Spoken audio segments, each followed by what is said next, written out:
चमकपुर गांव में गोपाल नाम का एक लड़का रहता था। उसकी सौतेली माँ और बाप ने उसे घर से निकाल दिया था। उसकी सौतेली माँ ने सब कुछ अपने और अपने बच्चों के नाम पे कर रखा था और गोपाल को हिस्से के नाम पे 3 गायें दे रखी थी। गोपाल पढ़ा लिखा तो बहुत था, पर नौकरी ना मिलने के कारण उसने सोच लिया था कि वो अब उन तीनों गायें की खूब देख रेख करके उनसे जो दूध मिलेगा उसे बेच के अपना कारोबार चलाएगा। अब मैं बिल्कुल अकेला हो गया हूँ। गौ माता, तुम तीनों के अलावा मेरा अब कोई भी नहीं है। बस मेरा घर चलाने के लिए तुम तीनों को मेरी मदद करनी होगी।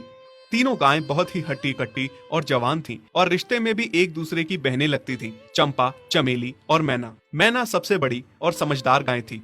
चंपा गर्भवती थी और चमेली को अभी अभी बच्चा हुआ था। वो दूध दे रही थी, जिसके दूध को बेच के गोपाल का थोड़ा बहुत घर चल रहा था। पर गोपाल को अब चंपा और मैना पे पूरा भरोसा था कि जब उनका बच्चा हो जाएगा तो वो खूब दूध देने लगेंगी और जिससे उसका कारोबार अच्छे से सेट हो जाएगा। देखा चमेली बहन, हमारे मालिक को कितनी उम्मीदें हैं हम तीनों से। हाँ चंपा, सुना मैंने, मालिक ने हमसे कितनी सारी उम्मीदें लगा रखी हैं। और उम्मीद रखे भी क्यों ना, कितना समय खर्च करते हैं मालिक हम पे और कितनी सेवा करते हैं हमारी, कितना खिलाते पिलाते हैं हमें। और फिर हम मालिक की उम्मीदों पे खरा ना उतरेंगी तो धिक्कार है हमारी जिंदगी पर। सही कह रही हो बहन तुम। चलो हम तो मालिक के लिए कुछ ना कुछ कर ही लेंगे।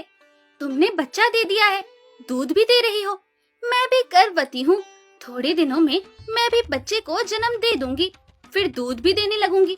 लेकिन इस मैना दीदी को देखो, हम दोनों से बड़ी हैं, एक बार भी बच्चा ना दे पाई आज तक। क्या इसका फर्ज नहीं बनता मालिक के लिए कुछ? ये तो बड़ी हैं, हमसे ज्यादा इसको मालिक के लिए करना चाहिए था, लेकिन हम छोटी होकर इतना सोच रहे हैं। तुम दोनों ऐसा क्यों कह रही हो? क्या गलत कह रहे हैं हम? सही तो कह रहे हैं। कितने सालों से बांझ पड़ी हो तुम। ऐसा कैसे कह सकती हो तुम?